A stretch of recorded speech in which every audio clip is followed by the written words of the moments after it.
देखिए, आप लोग को आज से 10वीं क्लास का हिंदी शुरू हो रहा है और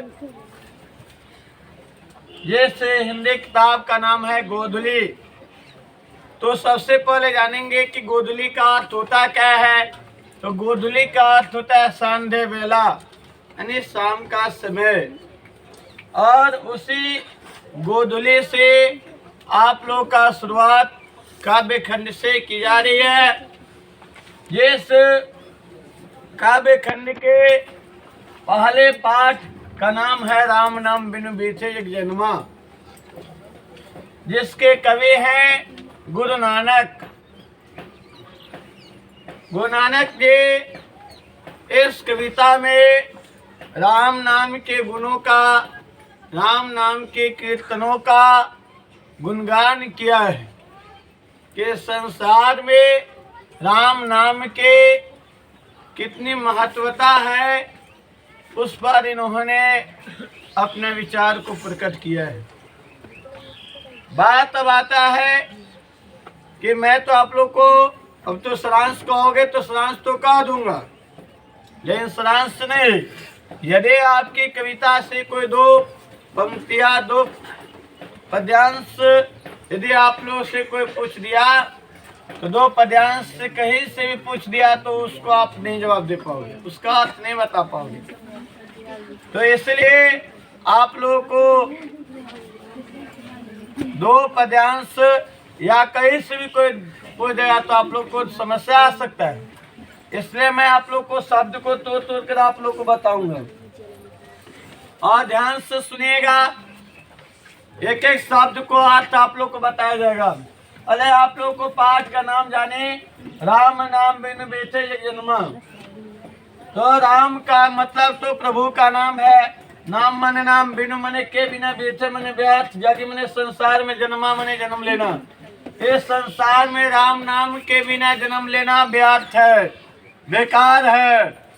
इसी पर अपना कवि गुरु नानक जो है विचार को प्रकट किए हैं। चलिए अब मैं आपको पंक्तिबद्ध एकदम बिल्कुल एक एक शब्द को तोड़ तोड़ कर अर्थ बताऊंगा ताकि आप लोग को आसानी से समझ में आएगा। चलिए क्या कहते हैं, पहले पंक्ति को पढ़ते, पहले पद्यांश को पढ़ते, ध्यान दीजिएगा। राम नाम बिनु बिरथे जगी जन्मा। राम निश्चुत राम, नाम निश्चुत नाम, के बिनु माने के बिना, बिरथे माने व्यर्थ, जन्मा माने जन्म लेना। इस संसार में राम नाम के बिना जन्म लेना बेकार है। इसलिए मनुष्यों को या किसी भी प्राणियों को राम का नाम अवश्य लेना चाहिए। यदि वह राम का नाम नहीं लेता है तो आखिर क्या क्या होता है भाई।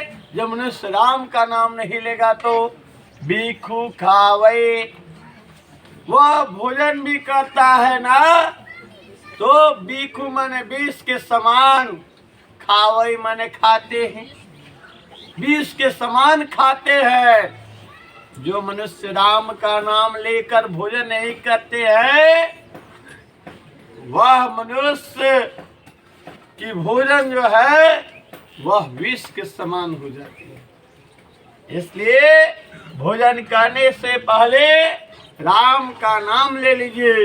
या उनका मंत्र भी आता है भोजन करने से पहले राम की, क्या आता है हम आप लोगों को बताए भी होंगे। हरिर दाता हरिर भोक्ता हरिर अन्नम प्रजापते, हरि विप्रम शरीर अस्तु भोक्ते भोज्यते हरि हरे। यानी हरि दाता, क्योंकि देखिए ये भोजन हम लोग जो ग्रहण करते हैं वह प्रभु का ही दिया हुआ उपहार है। इसलिए उस भोजन को ग्रहण करने से पहले क्यों न प्रभु का नाम ले ले, ताकि वह भोजन सुपाच्य होगा। इसलिए भोजन करने से पहले राम का नाम अवश्य ले, तभी यह जीवन आपकी भवसागर से पार होगी, भोजन आपके लिए सुपाच्य होगी, अन्यथा नहीं होगी। आगे क्या कहते हैं, जब अपनी शुरुआत वाणियों को करे, यहाँ पर बिल्कुल कहा है कवि, बिनु भिखु बोले। यदि आप राम का नाम नहीं लेते हैं तो आपका बोली जो है, आपकी वाणी जो है, वह विष के समान हो जाएगी। इसलिए आप लोग बोलने से भी पहले राम का नाम अवश्य लें, तभी आपकी वाणी में मधुरता आएगी, अन्यथा वह वाणी विष के समान हो जाएगी। इसलिए बोलने से पहले राम का नाम ले लीजिए। ये कवि गुरु नानक जी कहते हैं। यही नहीं, आगे क्या है, जो मनुष्य राम नाम का गुणगान नहीं करता है,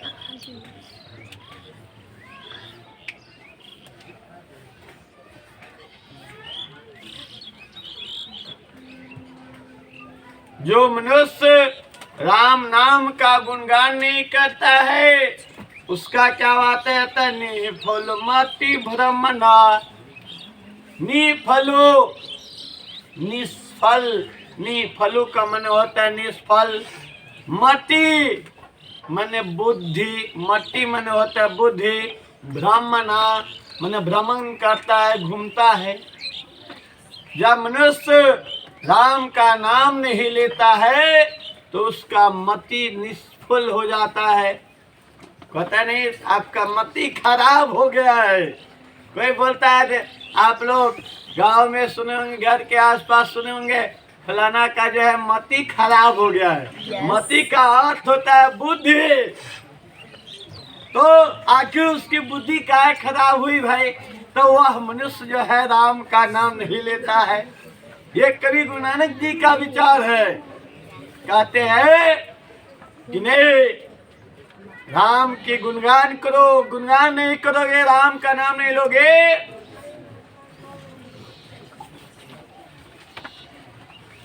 तो आपकी मति, आपकी बुद्धि निष्फल हो जाएगा। आपका बुद्धि जो है भ्रमण करेगा, जहाँ तक घूमेगा, स्थिर नहीं रहेगा, शांत नहीं रहेगा। इसलिए राम का नाम लिया करो। यदि राम का नाम नहीं लोगे तो निश्चित ही आपकी मति बुद्धि जो है भ्रमते रहेगा, निष्फल होते हुए रहेगा। इसलिए राम का नाम लो। यही नहीं, आगे क्या कहते हैं, मैं देखो कवि कहते गुरु नानक, पुस्तक पाठ व्याकरण बखान, संध्या कर्म निकाल करे। मैंने बहुत लोगों को देखा हूँ, विद्वान लोगों को देखा हूँ, पुस्तक पाठ का व्याख्या करते हैं, बखान करते हैं, लेकिन संध्या कर्म निकाले, संध्या कर्म शाम के समय तक भी वह अपना काम को करने के बाद भी वह राम का नाम नहीं लेते हैं। इसलिए मनुष्य को हमेशा शाम के समय तक भी, अगर आप काम में व्यस्त है तो शाम के समय तक भी आप प्रभु का नाम सुने के समय तक भी, सुने के समय के जस्ट पहले, थोड़ा सा पहले आप प्रभु का नाम लेकर सोए। ये गुरु नानक जी कहते हैं। देखिए आपकी कितना अच्छा नींद पड़ता है। इसलिए राम का नाम लिया करे। यही नहीं तो यही बात को कवि कह रहा है क्या, पुस्तक पाठ व्याकरण बखाने। बहुत लोग पुस्तक पाठ व्याकरण का बखान करते हैं, गुणगान करते हैं, व्याख्या करते हैं, फिर भी उनके मुख से राम का नाम नहीं आता है। इसलिए वो विद्वान को उसको बखान करते हुए राम का नाम आना चाहिए, तभी उसकी वह व्याख्या और बखान करना सफल होगा, अन्यथा सफल नहीं होगा। यानी सारे कार्यों को करने के बाद भी राम का नाम ले, यही आपकी जीवन और वह काम सफल कहा जाएगा, अन्यथा वह काम भी सफल नहीं कहा जाएगा। आगे क्या कहते कवि गुरु नानक, बिनु गुरु शब्द मुक्ति कहाँ प्राणे, राम नाम बिनु अरुझि मरै। देखिए बहुत अच्छा बात को गुरु नानक ने बोला, बिनु गुरु शब्द मुक्ति कहाँ प्राणी। राम का नाम तो लीजिए ही, लेकिन बिनु मने बिना के बिना, गुरु शब्द, गुरु मने गुरु, शब्द मने उपदेश।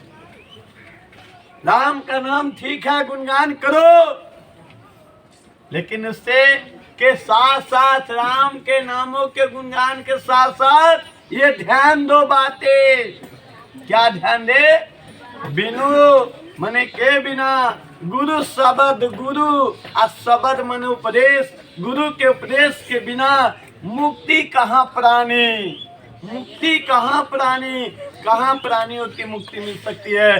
कभी प्राणी किसी भी प्राणी को मुक्ति नहीं मिल सकती है। आखिर किसके बिना? तो गुरु के बिना, गुरु के उपदेश के बिना किसी भी प्राणी को मुक्ति नहीं मिल सकती है। इसलिए राम का नाम के साथ साथ गुरु के भी उपदेशों को पालन करे, तभी किसी भी प्राणी की मुक्ति मिल सकती है। और नहीं तो गुरु के उपदेश का यदि आप पालन नहीं करते हैं, गुरु के संदेश को नहीं समझते हैं, उनकी आज्ञा को पालन नहीं करते हैं, तो उस प्राणी को मुक्ति नहीं मिलती है। इसलिए राम के नाम के साथ साथ गुरु के भी उपदेश को माने, तभी तो बताया गया है। राम का नाम का गुणगान के बारे में कौन बताया है? तो एक गुरु ने ही बताया है। वही तो बात आता है, तब तो कबीरदास कहते हैं, गुरु गोविंद दो खरे, काको लागो पाए, बलिहारी गुरु आपने, जिंदो गोविंद बताए कबीरा, जिंदो गोविंद बताए। यानी कहने का मैंने क्या हुआ कि गुरु ने ही बताए हैं कि ये राम है, ये प्रभु है, ये भगवान है। अगर गुरु नहीं होते तो वह नहीं बताते। ये कौन है उनको जानकारियां नहीं होता किसी प्राणी को, लेकिन आखिर उसको पहचान कराया तो कौन है? गुरु ने ही पहचान किया है।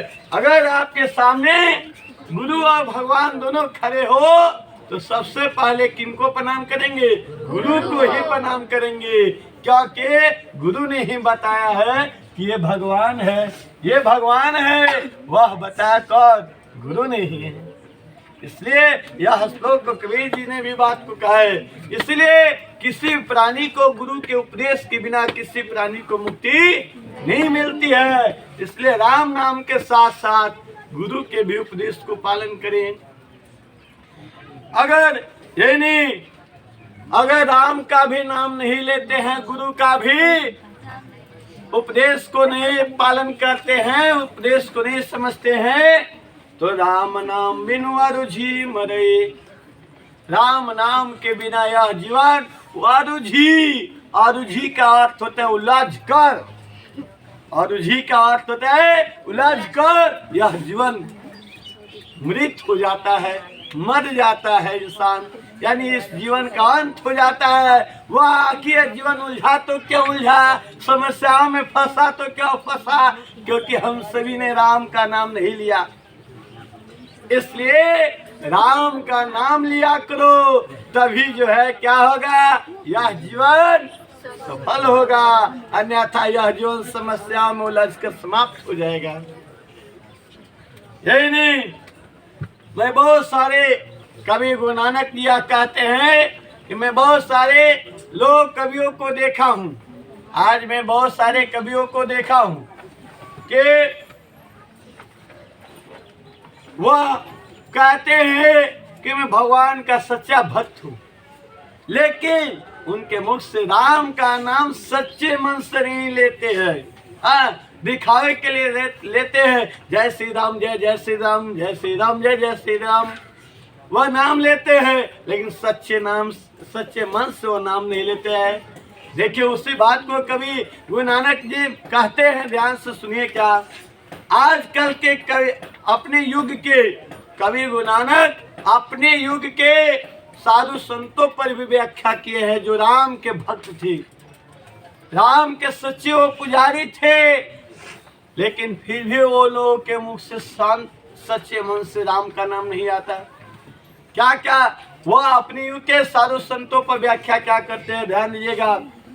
वह कहते हैं क्या, हमारे युग में जो है जो साधु संत है, दंड कमंडल सीख सुता धोती तीर्थ गवनु अति ब्रह्मनु करे। दंड, हमारे युग में जो साधु संत लोग थे वह एक हाथ में डंडा ले लेते थे, कमंडल दूसरे हाथ में कमंडल ले लेते थे।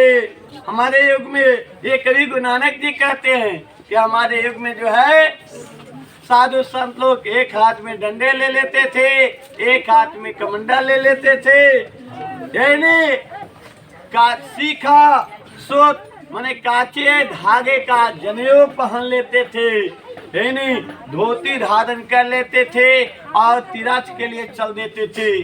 गंगा जी तीर्थ स्नान करने के लिए बहुत बड़े बड़े तीर्थ घूमने के लिए चल देते थे, लेकिन फिर भी वह तीर्थ करने चलते थे, उसके बावजूद भी राम का नाम उनके मुख से नहीं आता था। राम नाम बिनु शांति न आवे, जपि हरि नाम सो पारी परे। बहुत अच्छा बात को यहाँ पर लिखा कवि गुरु नानक ने, राम नाम बिनु शांति न आवे। वह साधु संत जो है इतना तीर्थ करने के बावजूद भी उनके शांति मन से, सच्चे मन से शांति स्थिर करके उनके मुख से राम का नाम नहीं आता है। यदि कहने का मने कि तीर्थ करिए 1000 लेकिन प्रभु का नाम सच्चे से नहीं लीजिए, सच्चे मन से नहीं लीजिएगा तो वह तीर्थ करना भी बेकार है। इसलिए जब भी प्रभु का नाम लो तो सच्चे मन से लो, रम लगे कि उनकी छवि मैं अपने आंखों के सामने दर्शन करा, ऐसी लगे और उनको हृदय में बसाए रहो, ये तभी राम जो है आपके सापेक्ष उपस्थित रहेंगे। भगवान तो कण कण में वास रहते हैं, आपके हृदय में रहते हैं, लेकिन उनको हम लोग नहीं देख पाते हैं। क्यों? क्योंकि उनको दिखने के लिए भक्ति करना पड़ेगा, उनको हृदय में बसाना होगा। नहीं आगे क्या कहते हैं, मैं अपने युग के और भी लोगों को देखा हूँ, क्या और भी साधु संत लोगों को क्या देखा हूँ कि जटा मुकुट तन भस्म लगाए, अवसन छोरी तन नगन भया। मैं अपने युग के कभी अपने युग के साधु संतों को भी देखा हूँ, तो क्या करते हैं, अपने आप को साधु कहलाने के लिए बड़ा बड़ा जट्टा बना लेते हैं, बढ़ा लेते हैं, बड़ा बड़ा जट्टा बढ़ा लेते हैं, मुकुट जैसे उसको लपेट लेते हैं वो साधु बाबा लोग। यानी पूरे शरीर में वस्त्र नहीं पहनते, वस्त्रहीन हो जाते हैं, खाली धोती लपटे हुए रहते हैं, वस्त्रहीन हो जाते हैं और पूरा जो है भस्म लगा लेते हैं और कहते क्या है मैं